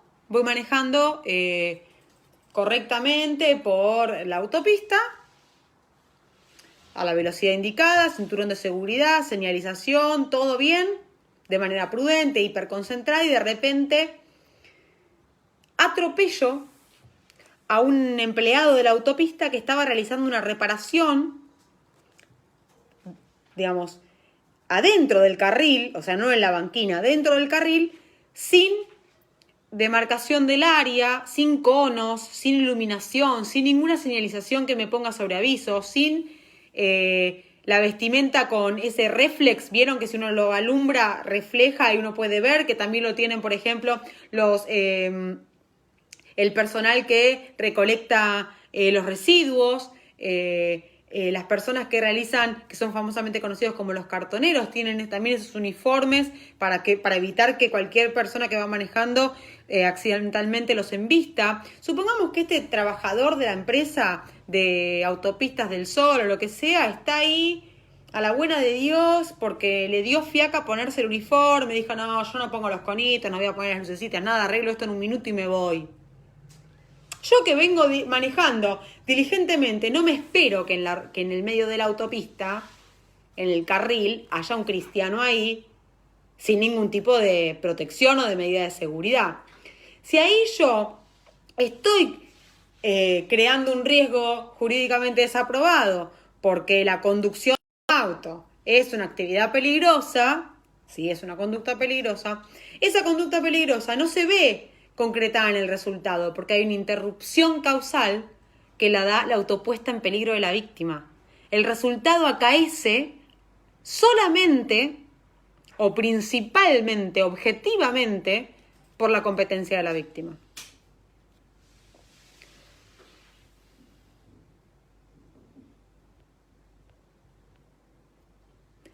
¿Se entiende lo de competencia de la víctima?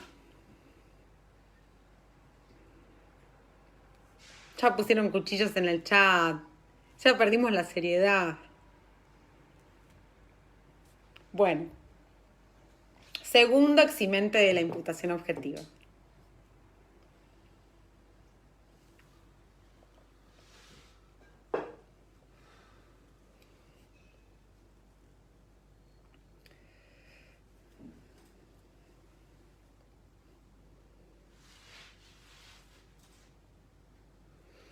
Riesgo permitido.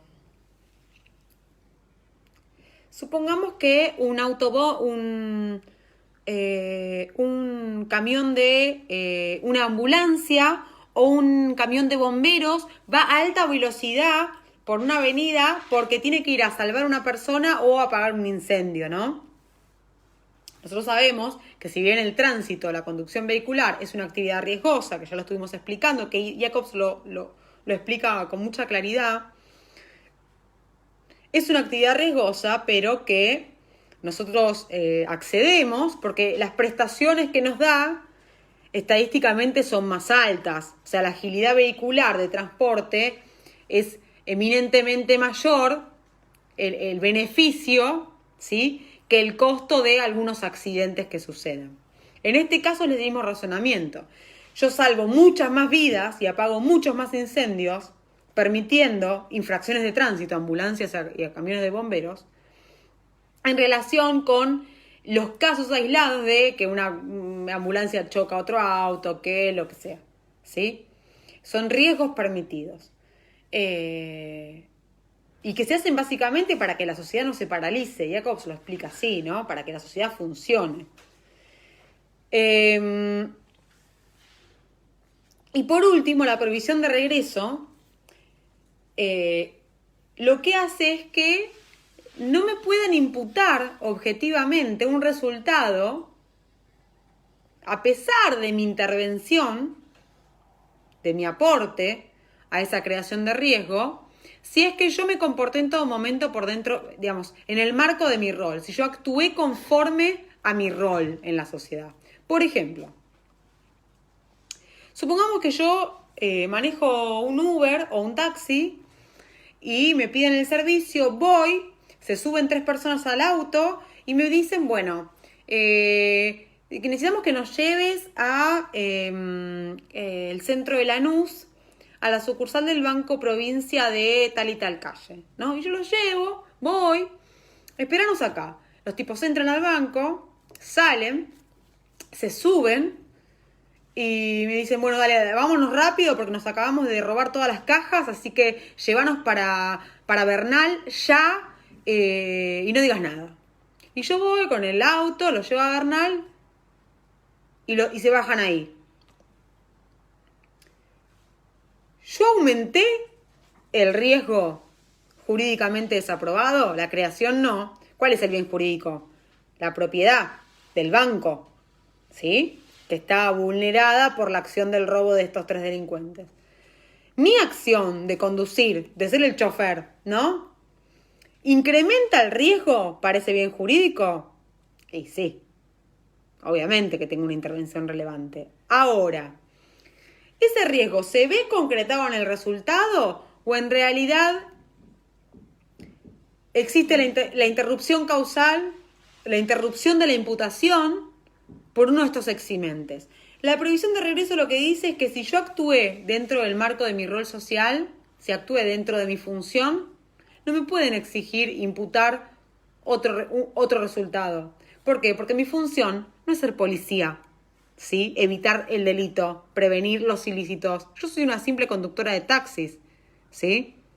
Yo cumplo mi rol. Ahora, no puedo ser cómplice de ese delito, porque mi rol es conducir personas.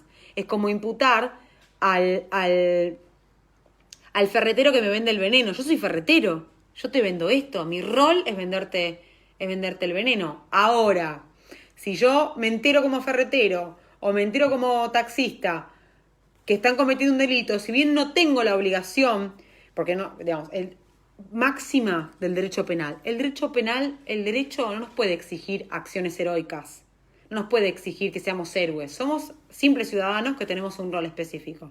Ser profe, ser taxista, ser ferretera, ser camarera, ser abogada, ser lo que sea. Yo no tengo la obligación de salvar el mundo. Por lo tanto, si soy taxista, no me puedo poner en peligro impidiendo que esta gente procure su impunidad y se apodere efectivamente del dinero del banco. Lo que yo puedo hacer, nunca podría ser imputada como cómplice de robo. Lo que yo puedo hacer es, ni bien estoy segura, realizo la denuncia, ¿sí?, para que no me imputen encubrimiento, por ejemplo.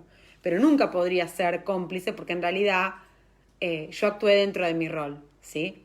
Mi rol de taxista es conducir personas, transportar personas. Mi rol de ciudadana me impide encubrir delitos. Es por eso que yo no podría ser criminalizada por robo, pero sí por encubrimiento. Y por eso es que mi rol es denunciar ese delito, pero no impedirlo de ninguna manera. Eso es la prohibición de regreso. Si se da cualquiera de estos eximentes, se rompe la relación de causalidad. ¿Cómo puedo pensar esto? Pensemos dos planetas, ¿no? El planeta de la creación de riesgo y el planeta de la concreción del riesgo en el resultado. Y el nexo de causalidad, mi relación de causalidad, es un cohete que va de un planeta al otro. Y yo tengo que ir fundamentando eso. Si llega a pasar un meteorito que me interrumpe la ruta de ese nexo de causalidad, yo no puedo conectar galácticamente este resultado a esta creación de riesgo. Este meteorito son los 4 eximentes, ¿sí? Que si alternativamente me aparecen en el caso, yo pierdo el nexo de causalidad, yo pierdo la relación de causalidad.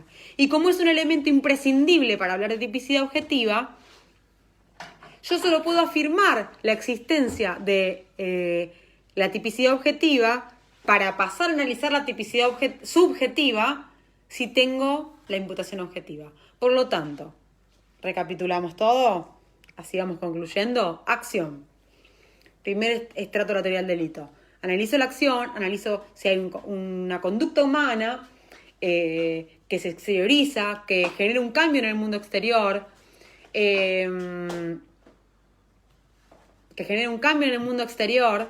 y que persigue una finalidad, ¿sí? Tengo que también evaluar que no corroboro ninguna de las causales de exclusión de la acción, fuerza física irresistible, estado de inconsciencia absoluta y actos reflejos. Si eso es así, hay acción. Si tengo acción, puedo analizar la tipicidad objetiva. ¿Qué hay en la tipicidad objetiva? Lo primero, indispensable de la tipicidad objetiva es seleccionar el tipo penal. Yo tengo un tipo penal y lo que tengo que hacer es clasificarlo con las 9 categorías de análisis que vimos hoy. Una vez que lo tengo clasificado, lo que tengo que hacer es descomponerlo a la luz de la premisa mayor. Elementos permanentes, elementos ocasionales. Una vez que dividí, desentrañé toda la norma, tengo que hacer la premisa menor, es decir, evaluar si los hechos del caso se subsumen a esos elementos que descompuse de la norma. Si esto es así, analizo el nexo de causalidad. ¿Qué es el nexo de causalidad? Dentro de la premisa menor, la relación entre la acción y el resultado. ¿Y cómo lo voy a hacer? Con la teoría de la imputación objetiva, es decir, analizar primero si la acción es una conducta peligrosa, una creación de riesgo jurídicamente desaprobado, y si ese riesgo se concreta en el resultado que estoy tratando de vincular. ¿Sí? Si esto es así y no puedo identificar ninguna causal de exclusión de la imputación objetiva, riesgo permitido, prohibición de regreso, principio de confianza y competencia de la víctima, pues entonces el resultado es imputable objetivamente a la acción y tengo tipicidad. Conclusión, tengo tipicidad objetiva, ¿sí? Y solo ahí puedo empezar a analizar la tipicidad subjetiva, que es lo que van a ver la clase que viene.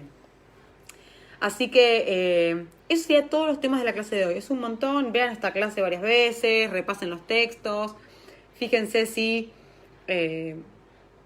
pueden analizar el trabajo práctico. El trabajo práctico es un caso, ¿sí? Y 2 variantes. Por lo tanto, tienen 3 casos en total, ¿sí? Lo que les pide la consigna es que analicen la conducta de A, ¿sí? Nuestro agente, nuestro sujeto, nuestro autor es A. Siempre tenemos que analizar la conducta de A. Y les damos algunas pautas de qué tipos penales tienen que analizar, ¿sí? Para que no se vayan por las ramas. Tienen que analizar la tipicidad, tienen que elegir algunos de esos tipos penales y analizar la tipicidad y la imputación objetiva. Ojo, porque si ustedes eligen la tipicidad de los artículos que tienen que ver con el robo simple, por ejemplo, el bien jurídico tienen que determinarlo, porque si es el bien jurídico propiedad, el resultado muerte no lo pueden tener en cuenta. Si ustedes analizan alguna de las figuras de robo y como resultado ponen muerte, ahí tenemos un problema, ¿sí? Porque el resultado tiene que estar vinculado al resultado de la lesión al bien jurídico.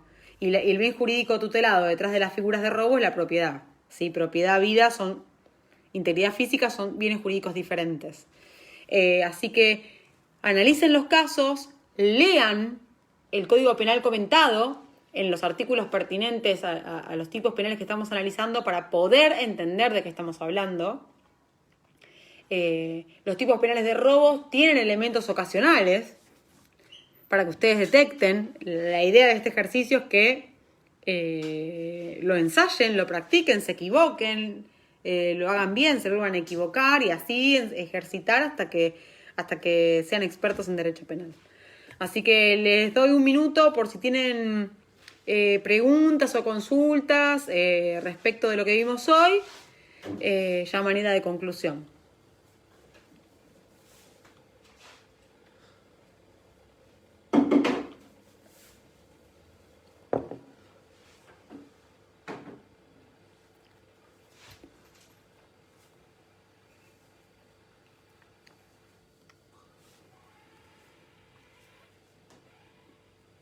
El link del Código Penal comentado está dentro de las consignas del trabajo práctico.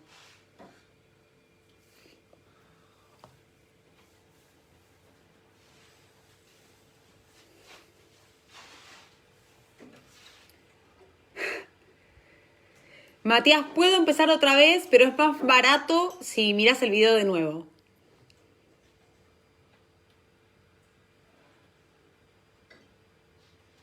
Es muy difícil, o sea, no se frustren si les parece demasiado extraño, demasiado abstracto todo lo que estoy explicando, porque las primeras veces que uno escucha esto está re perdido, pero después cuando empieza a hacer los ejercicios, uno se va copando. Así que hagamos esos ejercicios y eventualmente podemos hacer una resolución de los mismos todos juntos, por Zoom o por Jitsi, como quieran. Saludos al bisturí. Solo cosas que puedo hacer en una clase así, desde mi casa. Imagínense que no voy a ir a hacer de Piñeiro con semejante cuchillo.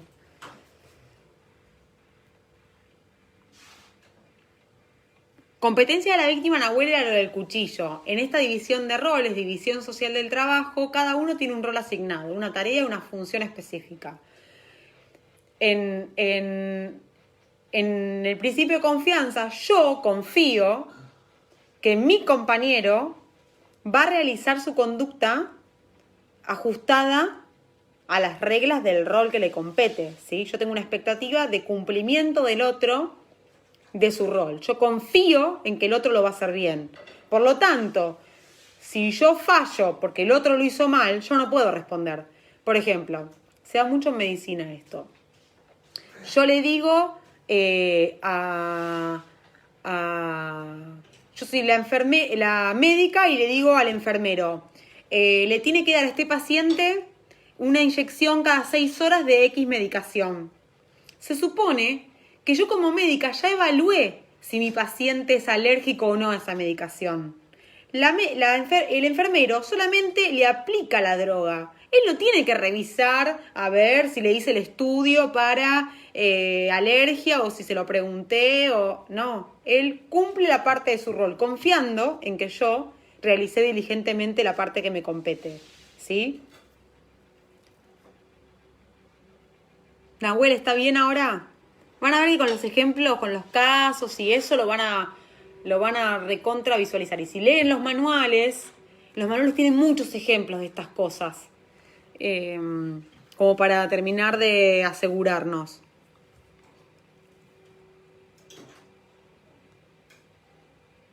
Sí, Marisa, creo que están, Marina, creo que se conectaron las chicas.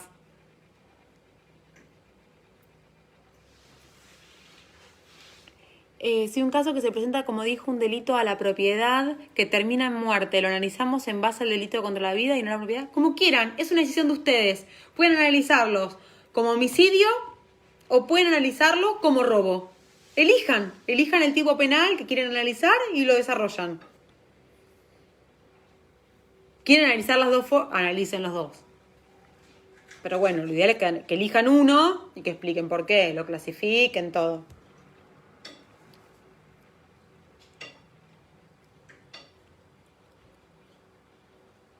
Sí, Nahuel, espera, ¿quién pregunta? Matías, sí, es principio de confianza lo que acabo de explicar. Porque ¿qué habían preguntado? Ah, Nahuel preguntó competencia de la víctima. Perdón, leí mal.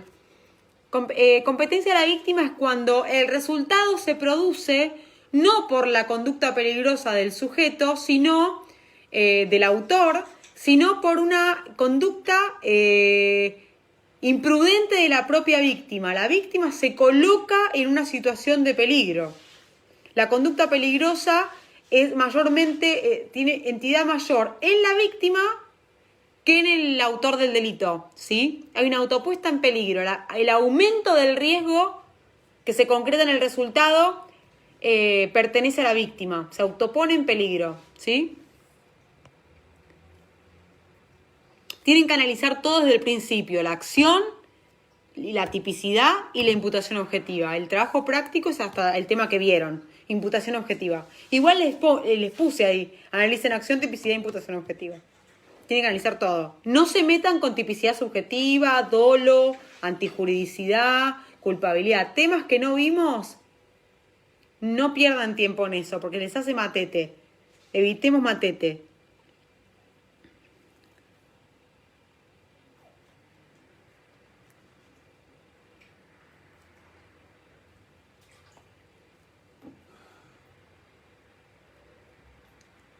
Bueno, ahora mando las notas, mando la devolución.